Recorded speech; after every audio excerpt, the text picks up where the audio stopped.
Hey everybody, and welcome to Old Roommates. Today on the show, a very special episode. It's my birthday week, and I made Christina watch Moonstruck. So drop some sugar cubes in your celebratory beverage as we revisit Moonstruck.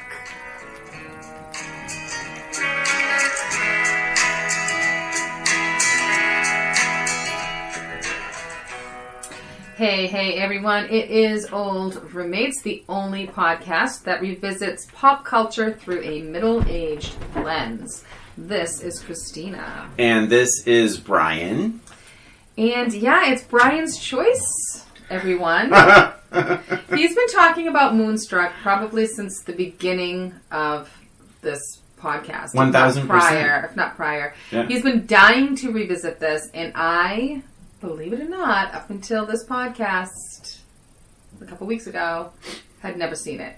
So, I do not have a then. That's right. What is your then, Brian? So, I saw this movie in 1987. I was 14 or 15. And I saw this with my mom and my sister. Great movie. movie. It was a packed house. It's a great movie to watch with the two of them. I think so, yeah. And so my sister was probably 12 at that point, and so it was a packed house of people, and oh my gosh, to see Moonstruck in a crowded movie theater, I mean, it was just people laughing out loud, guffawing. I remember at one point, my sister was laughing so loud, and I'm like, what are you laughing at? You're too young to laugh at this. Even though it's like 2 years, I'm only 2 years older than her. But I'm like, but there was this point where it's like, you're just like laughing at every line. Like, they were in the ending, I was actually getting annoyed because the crowd was so into it. And I do wonder, like, and this is Brooklyn. Mm-hmm. I mean, I grew up in Brockton. And I did get a feeling that the audience was mostly Italian. Not that I think we will get to now, but my family's Italian, my mom's side is Italian, so, but there was like just nonstop, like the whole final section of this film in the kitchen was pandemonium, laughter, and I was almost getting annoyed, because I'm like, I can't hear the dialogue, like that's how crazy it was. So this was a crowd pleaser, and I remembered it fondly. When it came out on VHS, I played it at the video store, pretty regularly. It's relatively safe. It's a safe movie. It's PG. Oh, for sure. Deservedly PG. And I think one of those things that just got funnier. But I have not seen it in at least 20 years. At least. Wow, it's really been a long time. I mean, it's just tough. It's like, I don't know. I mean, I have it on DVD. It's how I watched it this time around. But I don't know when... I would have just been like, yeah, I'm going to watch Moonstruck. I mean, I feel like it was so many of my DVDs. I almost feel bad for them. Yeah. There's so much TV to watch You're now. just happy to have a home, That's right, right? Exactly. It's like, but it's like, when will I ever be like, yeah, I'm going to watch that again? Probably just for this podcast. But remember it fondly is one of my favorite films. I think it is the quintessential Cher film.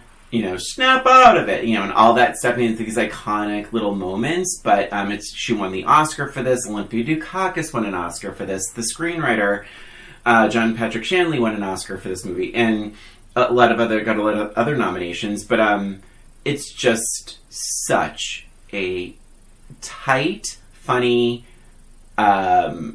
crazy movie, and that is my remembrance. It's a good remembrance. Thanks.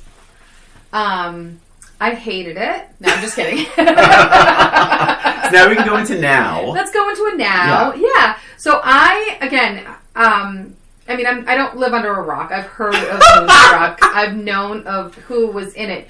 But to be honest, I didn't know much else about it. Okay. I know it's pretty beloved. People are, there's a huge fan base for it.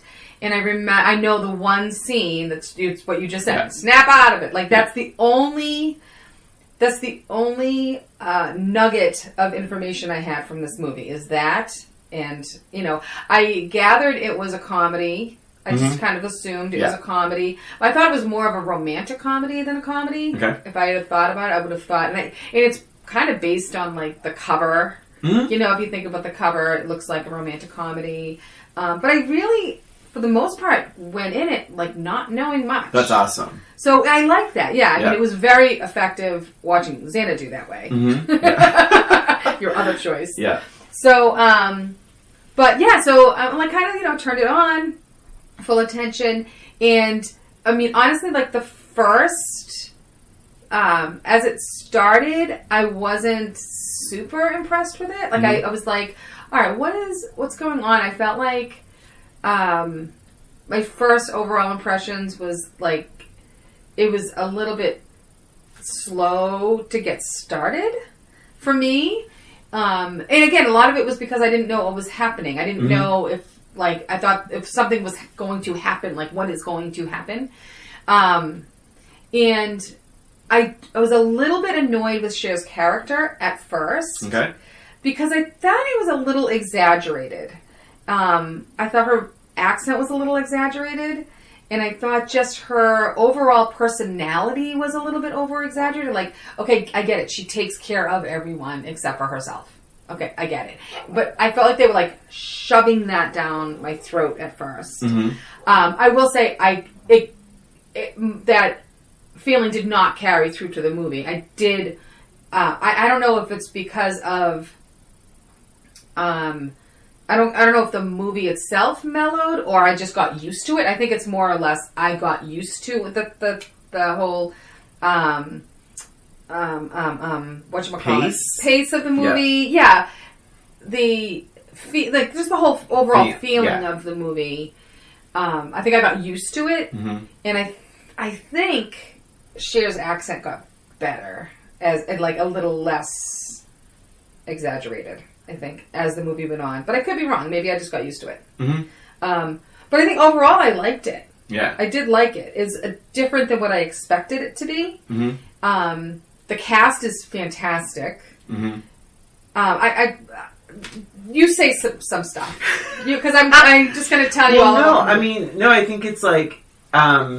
So I watched it with obviously different eyes, because now I'm thinking, like, what is Christina thinking of this? I know, isn't it so funny? You know, the one thing I didn't, now that I'm older, I will say the beginning of the movie is not so much slow, but I felt like I had seen it before. Like, I was like, because I had, but like also because to be older, to be middle-aged, and I've seen a lot of Woody Allen movies, and I think like, oh, the beginning feels Woody Allen-ish from like the music and the set, and it's New York, and it's walking down streets, and it's these like little charming little moments of dialogue from characters you might never see again. That feels very Woody Allen to me. And so, and I obviously didn't feel that way when I was 15, or even I didn't feel that way when I was, say, 19 when I was on VHS, but like, it did have a Woody Allen vibe that I certainly couldn't have tagged when I was younger. Now that I'm older, I see like, oh, and how much influence Woody Allen films have had on these Norman Jewison, who's the director, and John Patrick Shanley, who's the writer.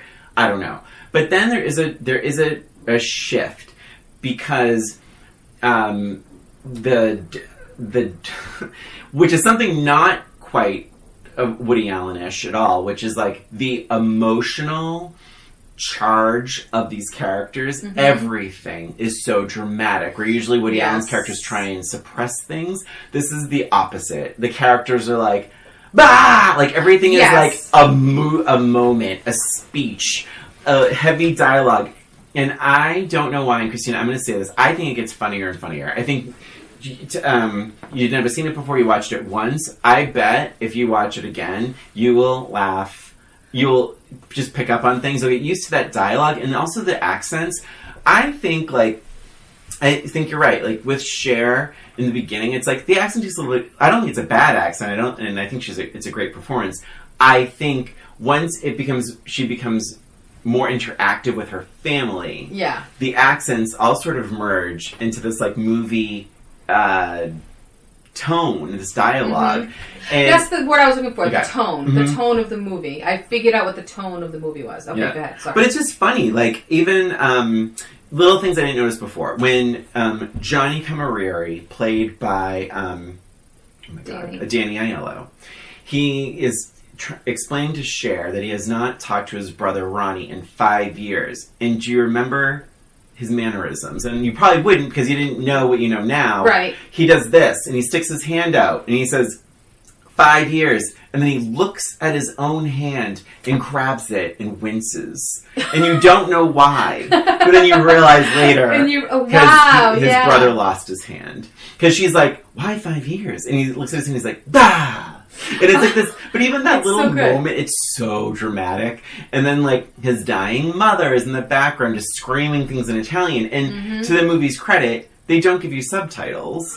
Right. Like, she's just yelling something in Italian. Yeah. But it's just so layered. She's looking at the plane, and that old woman is like, I put a curse on that plane. And her story mimics what is about to happen to Cher. Like, it's like the sister cheats with her fiance, right? Yeah, see, these things I didn't even pick up on, yeah. So it becomes, like, just very enjoyable when she walks in from that, and she says, Johnny, Camilleri proposed, just talking to her dad, Vincent Gardenia, and he's like, she's like, I have news. And he's like, let's go to the kitchen. Like, it's like a big deal. But there are, like, those things, and I keep talking, but, like, they go to tell the mother, and she wakes up and she says, who's dead? And that, at least from my family, that is a real thing. I knew, even in, like, my 20s when I moved, out of my house, like, if my mom called after 10, someone's died. Yes. Or if, like, the adults had to, were talking in the kitchen, it's usually something bad news. Like, they go to the kitchen for bad news. And there are those things that feel very, very, very Italian, authentic, if you will, or authentic. Yeah. And I could tell you, when you're talking, I agree with you 100%. Like, as soon as I ended the movie, I liked it. I did enjoy it a lot. And I could, it's like, you almost have to watch it once to figure out what the tone is, and then watch it again to kind of really get everything else that's going on. Because I can see that I miss a lot of dialogue. I miss a lot of, like, those little things that you're talking about. And I think I'd appreciate a lot more seeing it a second time and picking up on those things. You can tell there's a lot of thought put in to making it authentic. I mean, clearly someone is from a big Italian family who wrote this. Well, right? He's not. He's Irish. Oh my God. But well, he knows somebody. He definitely knows somebody. Know somebody. I mean, because that's so authentic. It reminds me on a different level of My Big Fat Greek Wedding, how that seems authentic too, like just the big Greek heritage, and I know plenty of, like, Italian families. I get it. I know the chaos. I'm not from an Italian family, but I'm from a big one, and older parents, so it's the same type of idea. I think just that kind of real conversations that you have, real situations. Even what was his name? I have it written down. Ronnie? The uncle? No. Raymond. Okay. Raymond and Mona. Yeah. Like, when you first get introduced to them, they're fighting behind the counter. And honestly, I wrote down, I'm like, why is everyone upset with each other? Because it was 5 minutes into the movie. And I'm like, is this how this is going to be? I'm like, am I going to be exhausted by the end of this movie? And then you see, like, they're the first couple that are, like, fighting, and then they, like, are joking around and laughing and everything. And I'm like, oh my God, okay, great. And I think that's kind of where it turned for me too. Where I'm like, okay, this is a different kind of movie, and I'm just going to have to just, like, sit back and watch this without analyzing it so much.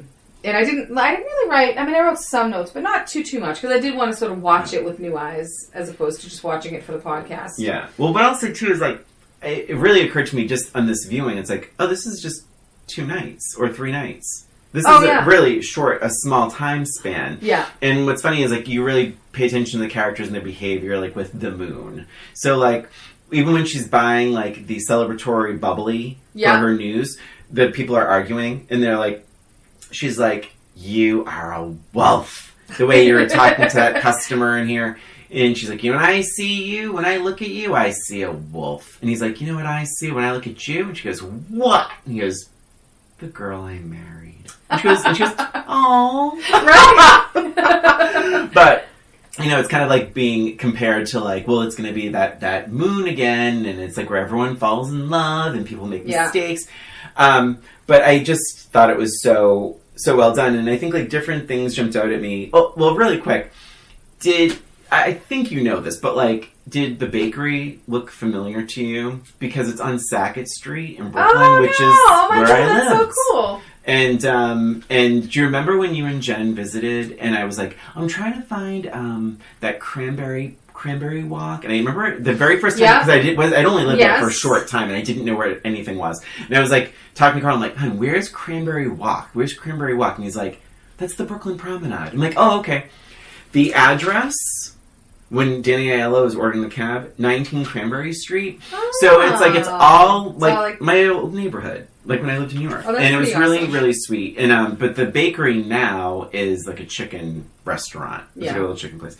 But I will say what was I saying before? Oh, Ronnie, Nicolas Cage is hilarious. The first time I saw this, I was like, ooh, he's really dark and brooding, and it was just so miserable. Why does Cher even like him? But now as a grown-up, and like, you know, I'm like, oh my god, he is hilarious. Yeah, I thought he was really funny too. Yeah. And I don't really like him typically, and I thought he was really funny. And again, and like now I'm like, by the time he's introduced, I'm more relaxed in the tone, and I'm more like, okay, this is just like a movie. Like this is. You know, this isn't going to be based in real life situations. So I was able to more, see him more of like a caricature, and I think that helped with me liking him. Like if I was just like watching it, like, oh my god, like nobody ever acts like that, and he's so dramatic, and like, she's not going to even find him attractive. Like, you can't look at this movie that way. You have to just kind of take it for its face value and be like, okay, this is just the kind of movie it is. They're all super dramatic. So, and what's funny about that too is like I felt like it was almost like the relationship with Cher and Nicolas Cage's character, right? I felt like they had it was almost like a different movie than the rest of the cast with, all the older Italian couples. It just didn't seem because the other stuff I felt like was more real. And I felt like with theirs, it was more fantasy. Does that make sense? Yeah. So, but it still kind of worked. It still kind of worked. Excuse me. A little bit of a criticism there, but not terrible criticism. I mean, I still, like, again, it was still, you just had to kind of believe what you were watching. Yeah. Yeah. The scene where she meets him, and he says, I forget the woman's name that he works with, but he says, "Give me the big knife!" And you hear her yell, "I won't do it, Johnny!" She was funny. She had, what'd she say? He ain't never loved nobody because he lost his hands and his girl. But then she says, "But I love this man, but he'll never know." See, this is Paisley. That's not Paisley. I think this is Emmy wanting to get into the room. Clearly a Cher fan. Yeah, clearly a Cher fan. Shh. Emmy, please stop. Bring me the big knife. I want to cut my throat, he says. I won't do it, Johnny. I won't do it, Johnny. Ronnie. Yeah. Oh my god. So, yeah, no, I liked the movie, and I want to like watch it again because it does seem like there's a lot that I'm missing. I do feel like my favorite characters were Raymond, which is like her uncle or whatever, right? Yeah. And Olympia Dukakis's character. She won the supporting, right? Yeah. She is amazing, and we talked about this before with Steel Magnolias a couple weeks ago, and she just to me. It's so effortless for her. And it's just, I just love her expressions. I love everything about her acting. It doesn't feel acting. Like she's acting. It just feels like she just walked off the street and she's just like, whatever, I'm saying what I want. My favorite line in the whole movie, it's when the old man is feeding the dogs, right? Old man, if you give those dogs another bite of my food, I'm going to kick you till you're dead. I have that note. And by the way, this is my Italian accent. Please be quite impressed. I thought you were doing her character in Steel Magnolia's accent. Yeah. It's a Southern Italian accent. But I will say, one thing, I do have some critiques. Okay. And again, I will say that Olympia Dukakis, as amazing as she is, that first shot of her when she's sleeping she looks gorgeous. Like, she looks way too young to be Cher's mother. Because later on, you also hear her say that she was over 37 when she had Cher. Oh, I missed that. Yeah, because Cher was like, well, like, what if it's my last shot to have a baby? And, my first husband wanted a baby, and then I said no, and then you hit by a truck or whatever. And she's like, well, I was older than you when I had you. And it was very, very quick. Yeah, and I missed so that. I'm like, wait a minute. Cher's 37. She was older, so that's 7. Yeah, She looks way young. I mean, honestly, in real life, she probably is that old, but I don't think... Well, I think I heard that line right. That would make her like 74 years old? Yeah. No. She does not look 74. No. Vincent Gardini does look 74. And also, although I did laugh when Daniello, when Nicolas Cage says, come on, Johnny, you're 42 years old. It's like, he's 42. What? Yeah, no. Isn't that unbelievable? He looks a bit older. Maybe he really was 42. He probably was. One of my favorite, my new sort of favorite moments of this movie, which was never a favorite before, but being older, I love the scene with Olympia Dukakis and John Mahoney when they're having dinner together. I didn't want that. That scene could have been 25 minutes and I would have been fine with it. Me too. Yeah. Between that and the walk home. Yeah. Those scenes with the two of them together, the chemistry was amazing. Mm-hmm. I'm glad they didn't sleep together because that speaks to her integrity and all that, and I get that. But honestly, they were so good together. They were so good together. Such great chemistry. I wanted them to be together. I know. I'm like, is there a way they can be together and still have her be to her, a good person? That whole thing about may I kiss you on the cheek, that to her was like, I'll do that. Cheating. That's as far as that's the line where she's like, this is perfect. But they were great. She does say, and this is the line, and I was like, as an adult, I was like, what does she mean by that? I always thought I knew what she meant by that, but she said, do you want to come back to my place? Because he was allegedly so cold. That was pretty funny. Yeah. He kept saying that. And she said, no. And he's like, why not? She's like, because I know who I am. Yeah. And I don't know if that meant because she thinks she would cheat, or because she knows that she wouldn't, so why bother? I took it as I'm just not someone who's going to be... I know who I am. I'm not going to invite you into my... It's just not a respectable thing to do. That's how I took it for the longest time. And then this time around, I was like, does she mean that she thinks she would, and that's why she's not entertaining it? It was weird because their chemistry was so good. Their chemistry was great. It was so good. And, just so good. What else? But yeah, I think that I really enjoyed, the secondary characters more than I liked the Cher and Ronnie relationship. I will say some sad news about Olympia Dukakis' Oscar win. Someone stole it.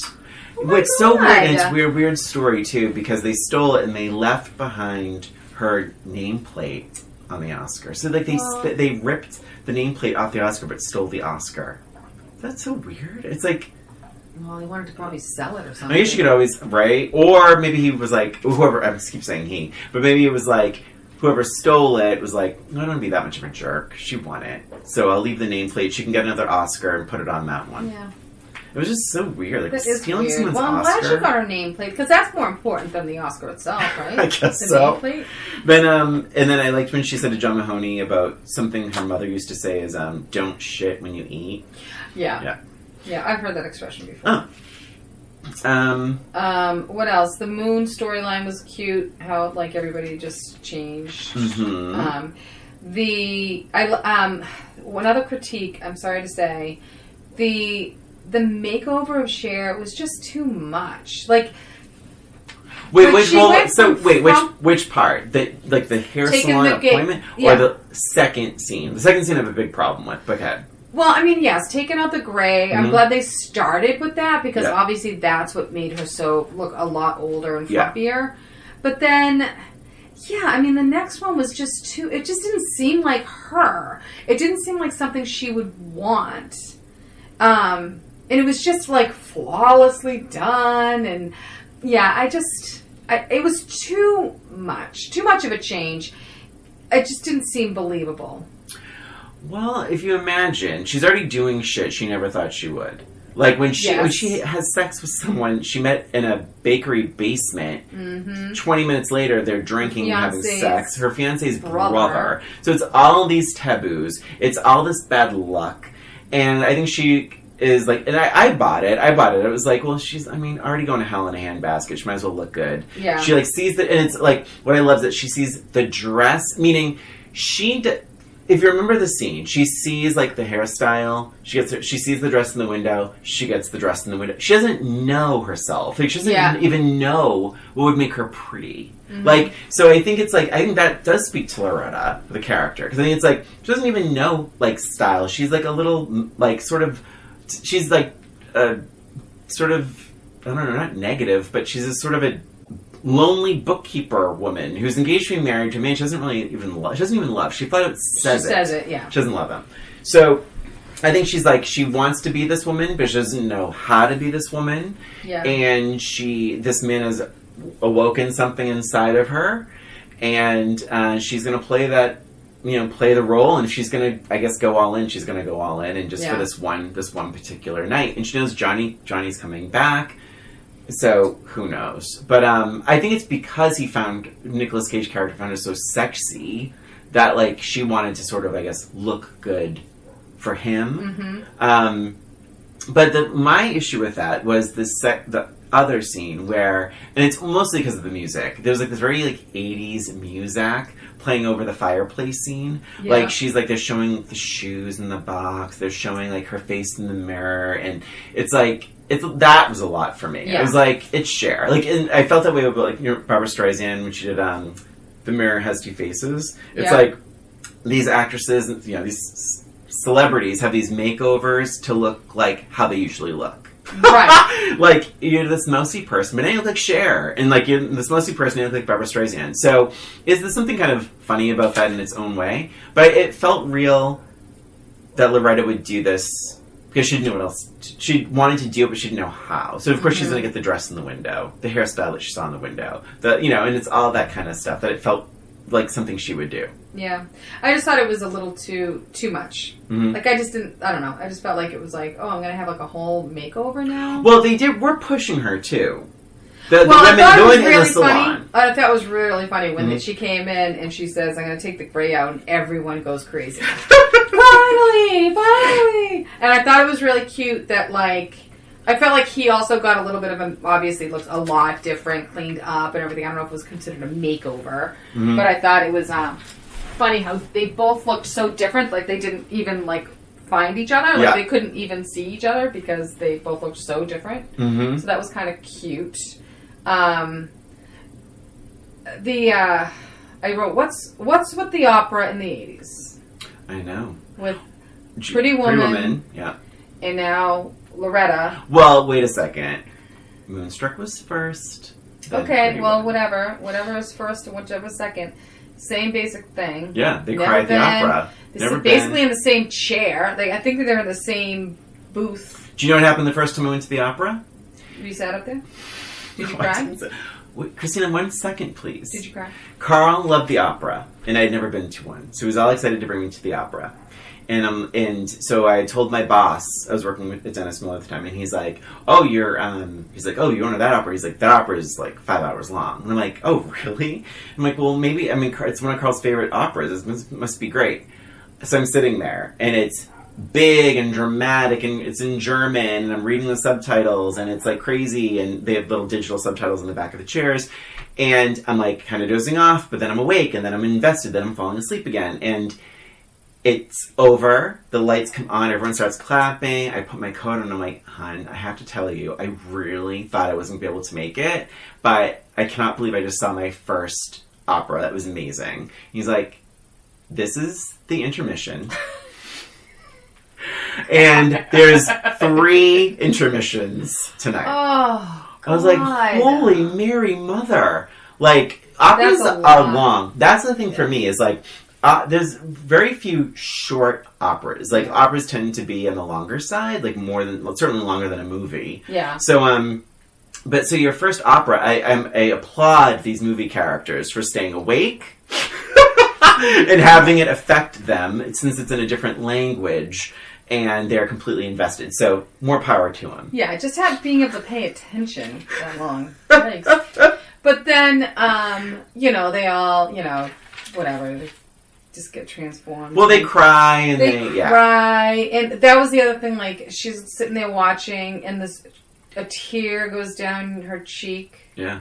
Wipe it I know. off. I never understand that in any movie. Just wipe the freaking tear off. Let it sit there for a second so everybody sees that you cried, and then wipe it off. She's afraid to ruin her makeup is what it is. Oh, that's a good point. Yeah. Maybe that's a good point. Yeah, that's exactly what it is. How about the whole crazy scene that they filmed 8 times? Oh, no. Some behind the scenes trivia. When he's talking about, like, snowflakes are perfect, and he's, like, yelling at her. He's like, we're supposed to fall in love with the wrong people. We're supposed to be this. And I remember That's being a good 15. scene. It's great. And I remember being 15, and when he says, he's like, she's like, she's talking about, like, how she had love and, like, her husband died and all this, and she's like, this, that, and the other thing, and he's like, and she says, I waited, and he's like, but I'm here, and she says, you're late. I love that. Oh my god. That, like, 15-year-old Brian got chills. Because I was like, ooh, she's like, really? I'm gonna save that. She's putting, she's putting, like, an end to it. And I was really, really surprised. Because you think she's this magical, transformative knight, and she's like, no. Like, now that it's, like, real, no. Yeah, she's too practical. Yeah, that's right.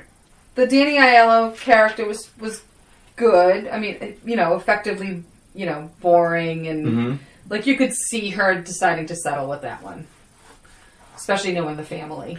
Well, but you know what I didn't care for, another negative, is he is, the big final moment, he's kind of, like, forgotten about. Like, he seems way too, like, comfortable. Like, other than, like, a surprised comedic look when, he's like, Loretta, will you marry me? When Nicolas Cage says that, and he's like, what? It's like, we're not really brought into Danny Aiello's emotional, like, to Johnny's emotional state at all. So, and I had very mixed feelings about that scene. In one sense, I didn't mind it because I was like, okay, they're not going to do that typical, like, big scene with the ex and have to break up with the fiance and da-da-da. Like, I'm glad that they didn't have that. Yeah. But I do think there should have been a little bit more, like you say, like, because the other reality of it was he didn't know anything about his brother. Like, he hasn't seen his brother in 5 years. Like, this is a major stinking shock. New. Yeah. And because we went for 3 days. Yeah, exactly. And it's just like, how, like, forget about the Cher character, but, like, what about his, like, relationship with his brother? Like, where was all of that? Yeah. So it was a little rushed. Yeah, it was very, very rushed. But at the same time, I appreciated not having to go through that same typical, like, oh, I'm gonna break up. Like, I was glad that he broke up with her. Mm-hmm. That was kind of a good thing. I did laugh when he was like, she got out of her deathbed and cooked for everyone in the house. Well, how about when he's like, and Loretta, I can't marry you. And she's like, what? Yeah. And she gets all mad at him. She's like, a promise is a promise. What? He's going to need that back. That ring back. I love that final sequence. I still love it. I still think it really works, other than the rushed Johnny tie-up at the end. But that, just the start of it with, like, Cher and Olympia Dukakis, when she's like, you have a love bite on your neck. Your love life's going down the toilet. Love bite on your neck. That's so good.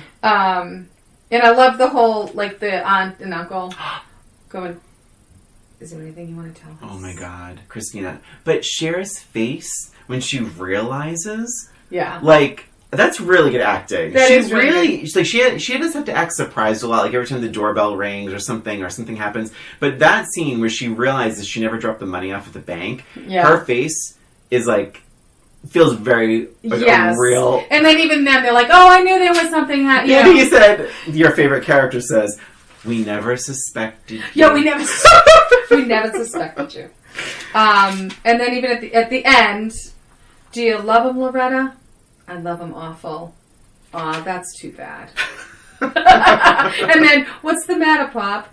I'm confused. Oh, that's great. Yeah, I like that. A little bit of trivia. Cher was nominated. Cher won the Oscar, but when she was nominated, everyone was like, how they usually do with all the reporters, what's it like to be nominated? And she said, being nominated is bullshit. She's like, you have to win. Yeah. Because she basically has a story of when Silkwood came out. Yeah. She was in the movie theater, and she went to see it with regular. Do you know the story? With regular probably folks. Not. Yeah. So she is sitting there. Where's the trailer? Shit. She was in a movie theater. Either the trailer for Silkwood came on, or the actual movie, and it's like Meryl Streep, Kurt Russell. Right. And then it says Cher, and she said, everyone in the audience started laughing. That she was sort of a joke. That she was not taken seriously. That she was just kept falling into these different careers, and that she was not really being taken serious as an actress. And so when she got nominated for Silkwood, but she thought that was just sure, we accept you. Mm-hmm. But she was like, it really won't change until I win. And that was, she had done that same year, Witches of Eastwick, Suspect, and Moonstruck, all in 1 year. Yeah. So, big year for her. Interesting. Do you know who she was up against for Moonstruck? God, it's out of control. Holly Hunter, Broadcast News. Yep. Glenn Close, Fatal Attraction, which blows my mind. I know. Me too. Meryl Streep. Meryl Streep for Iron Maid. And she thinks, and then Anna Sally Kirkland for Anna. Yeah. I mean, I looked at that and I'm like, holy crap. Because, honestly, I love Cher. Don't get me wrong. And I think she's a great actress. But afterwards, I did look at I'm like, she won. And I'm like, who is she up against? And I was thinking to myself, it must have been a slow year, to be honest. And I'm looking, I'm like, holy shit, she won over Glenn Close, Meryl Streep, Sally Kirkland. I know. I'm like, that's nuts. It's also, too, it's I remember it being oh, Glenn Close will probably win. Just because that is the role. That is the showier and literally psycho role. Yeah. Or it's going to be Holly Hunter, because Holly Hunter is she sits at her desk and she has to cry, then she has to be sexy, and then she has to be angry, and it's this thing.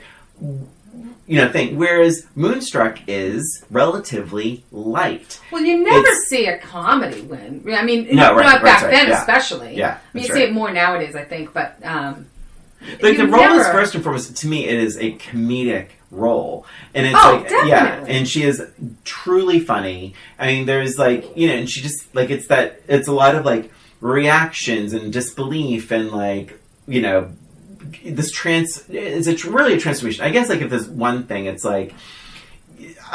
say maybe beyond the other roles, there's a transformation that happens, I guess. Well, it's a overnight transformation. Right. That's kind of one of my. That's what I was talking about with the makeover and everything. Yeah. It's kind of But I do think though, I think if she wasn't good, the movie wouldn't work. If she was they're all amazing. Yeah, they're all good. But she would have stuck out like a sore thumb if the acting wasn't there. But I remember being surprised because I really thought Glenn Close was going to win just because that was the role of roles and what a crazy thing that. And I knew it's that's the movie that people will still reference. Yeah. Way beyond Moonstruck. And Moonstruck is such a perfect little. It's like a romantic comedy. Yeah. It's just it's not something that's normally nominated. Showered upon, yeah. But this, that was a crazy. And Meryl Streep, and actually Cher thanked Meryl Streep in her acceptance speech. Yeah, good for her. Because I think Meryl helped her through Silkwood. Yeah. Basically. Yeah. I think we should take a break. I think we should take a break, yeah. Yeah, let's take a break and figure out if there's anything else to talk about and get some questions going too. So, we'll be right back. Hey there, it's Brian and Christina. We just wanted to take this break to thank you for listening to Old Roommates, the only podcast that revisits pop culture through a middle-aged lens. Please subscribe to Old Roommates on iTunes, Spotify, and wherever you listen to podcasts. And give us a rating or review while you're there. And if you have any questions, comments, or observations, shoot us an email at oldroommatespod@gmail.com. And follow us on Facebook, Twitter, and Instagram at Old Roommates. Thanks for listening, and now, back to the show.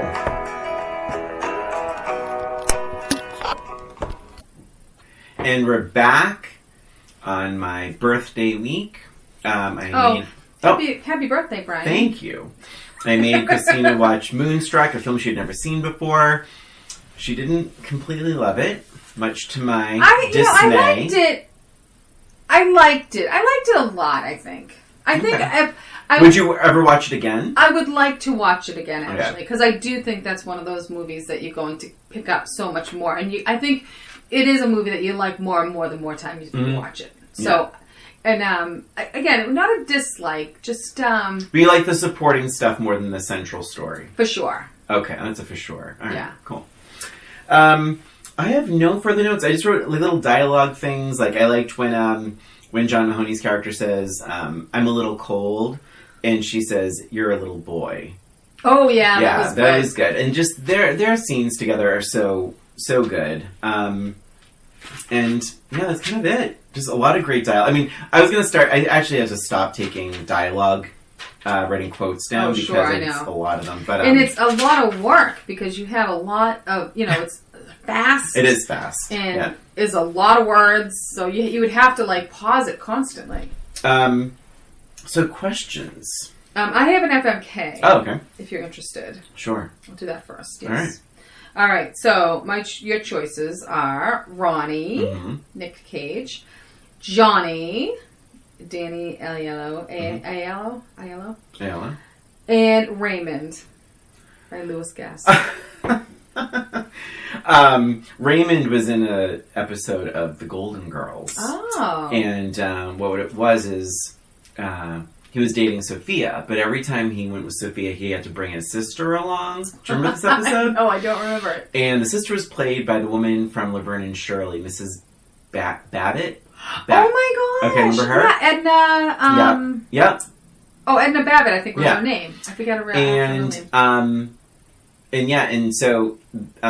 But it turned out that it was not his sister. I remember the episode his now. Wife, and she was dying. Yeah, I remember that. And that was a good episode. Yeah, this is sad. Right. Okay, so here we go. So, oh my gosh. God, this is really not it's a great hard crop. Yeah, it's not a great crop. Okay.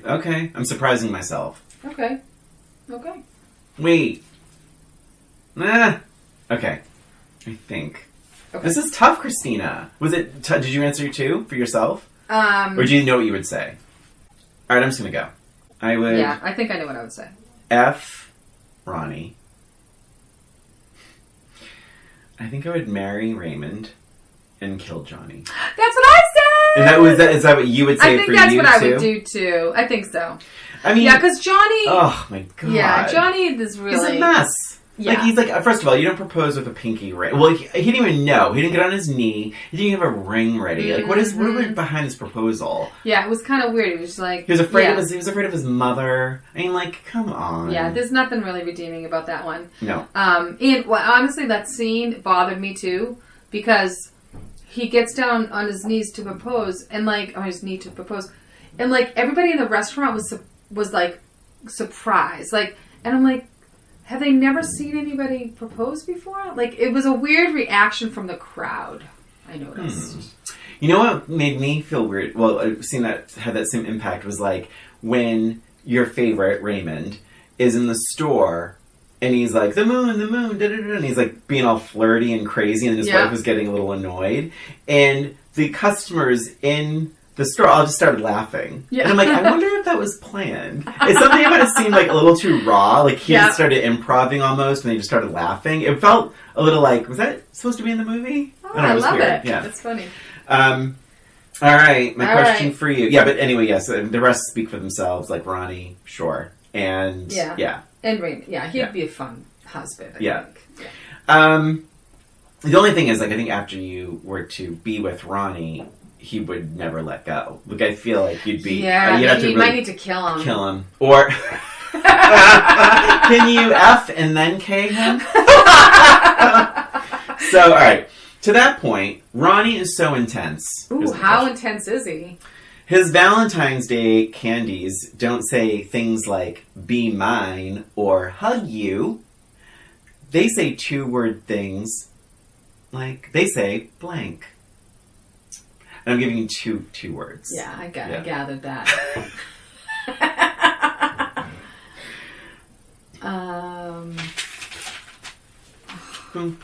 They don't say that again. They don't say things like be mine and hug you. They say things like blank blank. Mm-hmm. Again, intense. This pen does not know whether it wants to write or not. I'm going to accept variations of this answer. Okay. Read it.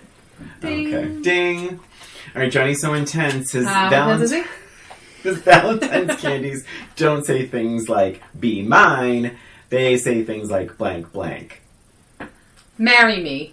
Oh my God, Christina. So it could absolutely go two ways. I almost had marry me. But then I was like, is that really a candy? I think it's already a candy. It probably is. Choke me or kill me. Oh my gosh. Well, because he just seems like a bit like intense and sick. Yeah. Well, he wanted to slit his own throat. Well, right. That's what I'm saying, yeah. Yeah, that makes sense. Oh my God. So, Christina, so you... I liked it. Out of 5 stars, what would you give it? I Truly. give it like... You can give half stars, too. I'd say 3.5. 3.5. Right. Yeah. But I do feel like if I watched it again, it would be a higher... Okay.